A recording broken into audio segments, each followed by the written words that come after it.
Hello friends, welcome to our YouTube channel. तो SSC CHSL का trial 1 का exam आ चुका है। तो आज हम लोग उसका इंग्लिश लैंग्वेज सेक्शन पूरा ख़त्म करेंगे एक ही वीडियो में। तो जैसा कि आप देख सकते हैं, इंग्लिश लैंग्वेज सेक्शन में 17 चैप्टर्स हैं। तो आज हम पूरे 17 चैप्टर ख़त्म करेंगे एक ही वीडियो में। तो दोस्तों, वीडियो थोड़ा लंबा हो सकता है, बट आपको पता ही होगा कि 17 चैप्टर्स को ख़त्म करना है। तो चलिए शुरू करते हैं। तो सबसे पहले तो बात करते हैं दोस्तों चैप्टर नंबर 1 की। तो चैप्टर नंबर 1 है दोस्तों रीडिंग कंप्रहेंशन। तो रीडिंग कंप्रहेंशन का मतलब होता है दोस्तों, अगर आप लोगों को पैराग्राफ पढ़ना पड़ेगा। तो जैसा कि आप देख सकते हैं, रीडिंग कंप्रेशन का मीनिंग क्या होता है। तो रीडिंग कंप्रेशन का मतलब ये होता है दोस्तों कि आप लोगों को एक पैराग्राफ पढ़ना आना चाहिए। जैसे कि comprehension is the aim of testing one ability to read a passage.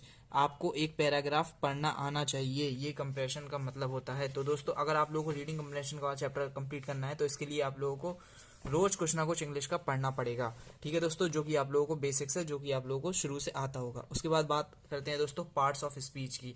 तो जैसा कि आप सभी को पता होगा कि पार्ट्स ऑफ स्पीच 8 होते हैं। एट पार्ट ऑफ स्पीच होते हैं। पहला होता है नाउन, दूसरा होता है प्रोनाउन, तीसरा होता है एडवर्ब, वर्ब, प्रपोजिशन,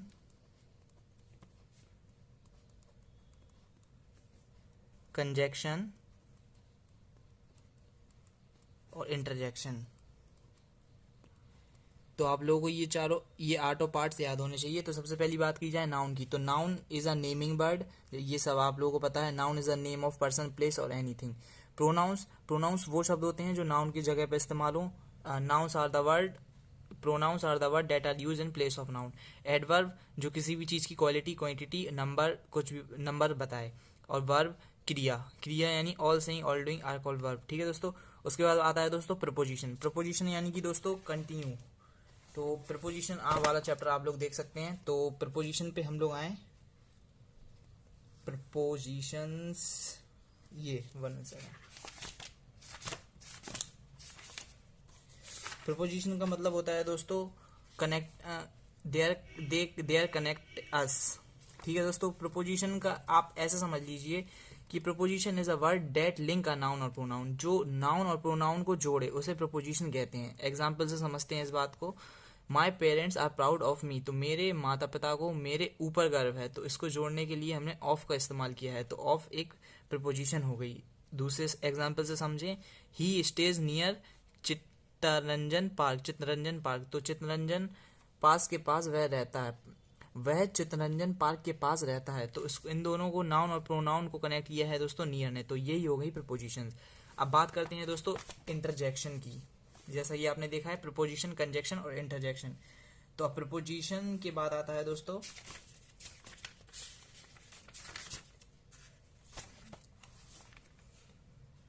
आप लोग देख सकते हैं, ये बुक्स आप लोगों को कहीं पे भी मिल जाए शायद, बट अगर आप लोगों को एसएससी की तैयारी करनी है तो आप लोगों को अपने पुराने स्कूल के सिलेबस उठा के देखने पड़ेंगे, क्योंकि उन्हीं में सारे चैप्टर्स हैं। कोई भी न्यू बुक खरीदने की कोई ज़रूरत नहीं है। सारे चैप्टर्स आप लोगों को वहीं पे मिल जाएंगे। और आप लोगों को अगर हमारा चैप्टर वाइज नोटिस देखना हो एसएससी का तो आप लोग देख सकते हैं। ठीक है दोस्तों। अब चलिए बात करते हैं दोस्तों कंजक्शन की। तो कंजक्शन वो वर्ड होते हैं जो दो दो वाक्यों को जोड़ते हैं। जैसे कि conjunction are the word that are use to connect sentences. जो दो सेंटेंसेस को जोड़ें। ठीक है दोस्तों। एग्जाम्पल से समझें। The school is very good. एक, यह स्कूल बहुत अच्छा है। And the teachers are excellent. और टीचर्स बहुत अच्छे हैं। तो इन दोनों को जोड़ने के लिए हमें एंड का उपयोग करना पड़ रहा है। तो ऐसे ही एंड, और, not only, as well, also, too, but also, ये सब दोस्तों कंजक्शंस होते हैं। तो जो भी आप समझ जाएं इससे कि जो चीज दो सेंटेंसेस को जोड़े उसको कंजक्शन बोलते हैं। अब बात करते हैं दोस्तों इंटरजेक्शन की। तो दोस्तों इंटरजेक्शन वो वर्ड होते हैं जो एकदम से सडन फीलिंग बताएं अपनी। तो इंटरजेक्शन हम इसमें ढूंढेंगे, जैसे कि अलास, सैड, हुर्रा, ये सब दोस्तों इंटरजेक्शन होते हैं। सॉरी दोस्तों, इस बुक में इंटरजेक्शन का नहीं है, बट मेरे पास दूसरी बुक्स है जो कि मेरी पुराने स्कूल की है। तो इसमें हमें इंटरजेक्शन मिल जाएगा। कंजक्शन ये है दोस्तों, जैसे कि आप देख सकते हैं 107 पे। दोस्तों वीडियो थोड़ा लंबा होगा, बट इस एक वीडियो में आपका पूरा इंग्लिश का चैप्टर, पूरा इंग्लिश लैंग्वेज का सेक्शन खत्म हो जाएगा। तो दोस्तों इंटरजेक्शन वो वर्ड होते हैं the words of sudden feelings, जैसे कि अलास दुख की बात है, ब्रावो अच्छाई, they have become a hush, keep quiet, oh ये आप लोगों को एक्सप्लेनेशन मार्क याद रखना है दोस्तों। जिस भी सेंटेंस में ये एक्सप्लेनेशन मार्क लगा हो वो सेंटेंस इंटरजेक्शन होता है। ठीक है दोस्तों, अब हमने सेकंड चैप्टर खत्म कर लिया है, पार्ट्स ऑफ स्पीच। अब उसके बाद बात करते हैं दोस्तों टेंसेस की। तो दोस्तों जैसा कि आप सभी को पता है, टेंसेस 3 टाइप के होते हैं, present, past, future. Present tense, past tense, future tense. अब इनके दोस्तों 4 पार्ट होते हैं। हर एक पार्ट में देखिए दोस्तों, simple tense, simple present tense, simple continuous tense, simple present continuous tense, उसके बाद दोस्तों सिंपल परफेक्ट टेंस। मतलब दोस्तों simple present perfect tense, simple present continuous tense, present perfect tense, present perfect continuous tense, ये सभी दोस्तों इनके पार्ट्स होते हैं। ऐसे ही दोस्तों पास्ट टेंस के भी होंगे, past simple tense, past continuous, past perfect continuous, ऐसे ही future simple, future continuous, future perfect, future. अब दोस्तों प्रेजेंट टेंस में दोस्तों एस या ई एस लगता है, सिंपल वाले में प्रेजेंट में एस या ई एस लगेगा। और अगर नॉट होगा तो दोस्तों जैसे किसी सेंटेंस में नॉट है, जैसे ही वह काम कर रहा है, वह काम कर रहा है, he is doing his work, he is doing his work. ठीक है दोस्तों, उसके बाद दोस्तों अगर बहुत सिंपल सेंटेंस हो गए तो उसमें एस या ई एस लगेगा। जैसे कि मैं आप लोगों को बुक्स में दिखा दूं सेंटेंसेस पे, सिंपल टेंसेस पे। ठीक है दोस्तों, सिंपल प्रेजेंट में ही रीड्स द न्यूज़पेपर, तो इसमें एस लगेगा, एस या ई एस लगेगा सिंपल प्रेजेंट में। ठीक है दोस्तों, उसके बाद अगर कंटिन्यूअस होगा तो दोस्तों इज एम आर लगेगा। उसके बाद दोस्तों अगर परफेक्ट कंटिन्यूअस होगा तो इसमें दोस्तों verbs of like here see. ठीक है दोस्तों, I am measuring, is am are ही लगेगा बट आई एन जी के साथ। ठीक है दोस्तों, उसके बाद दोस्तों अब आता है प्रेजेंट परफेक्ट कंटिन्यूअस टेंस।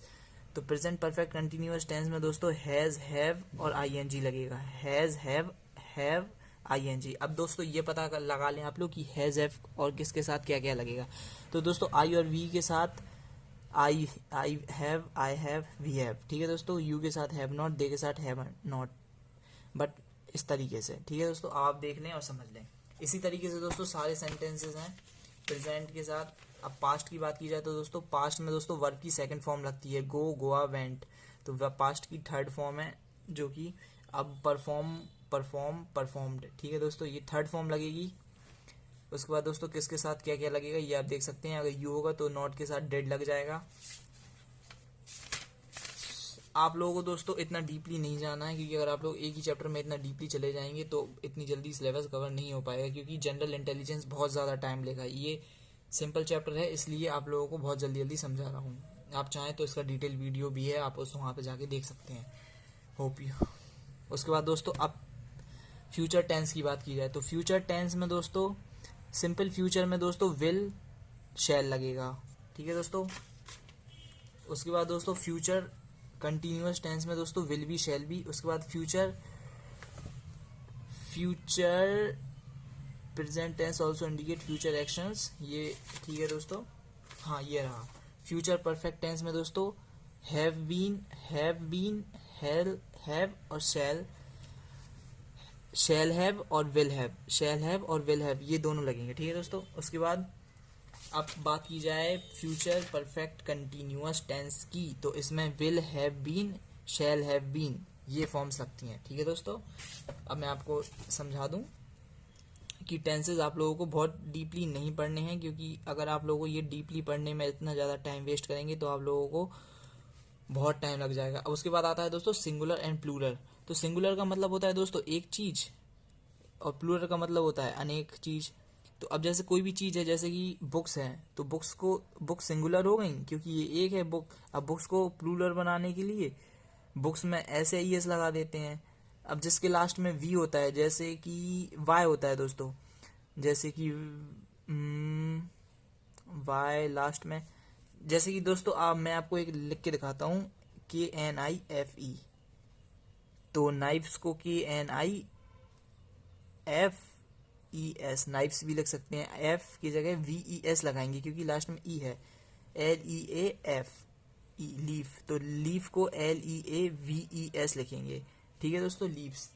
ऐसे ही दोस्तों किसी भी एक चीज को अनेक में कन्वर्ट करने को सिंगुलर प्लूरल कहते हैं। सब्जेक्ट वर्ब एग्रीमेंट, तो सब्जेक्ट वर्ब एग्रीमेंट में आते हैं दोस्तों। तो चलिए, सब्जेक्ट वर्ब एग्रीमेंट बहुत इजी है।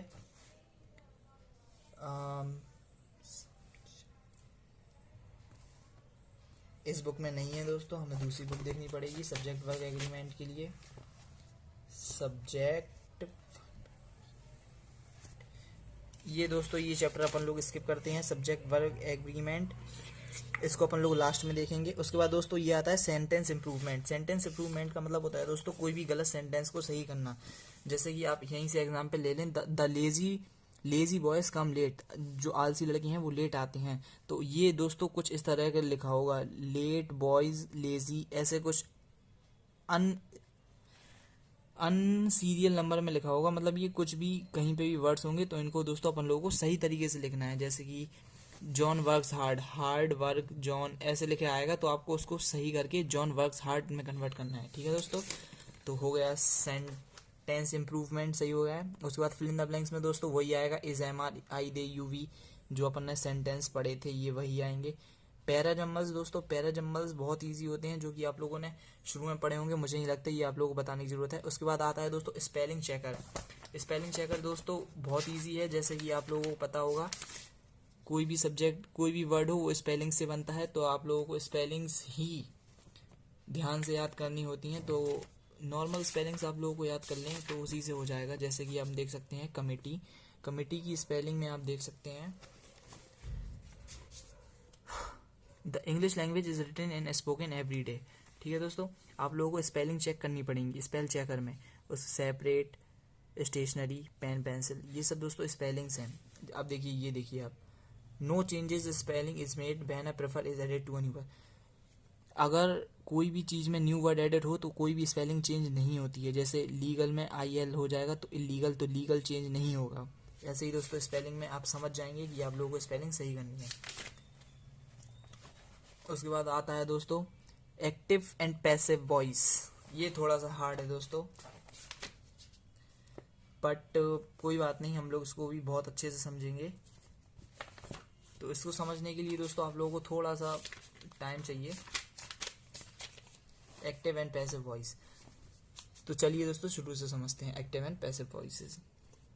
रिया कट द केक, तो इस सेंटेंस में दोस्तों 3 पार्ट हैं, सब्जेक्ट, वर्ब और ऑब्जेक्ट। तो दोस्तों सब्जेक्ट, वर्ब और ऑब्जेक्ट को जोड़ के लिखने को ही एक्टिव पैसिव वॉइस कहते हैं। ठीक है दोस्तों, अब आप लोग चाहें तो एक्टिव वॉइस को समझें पहले।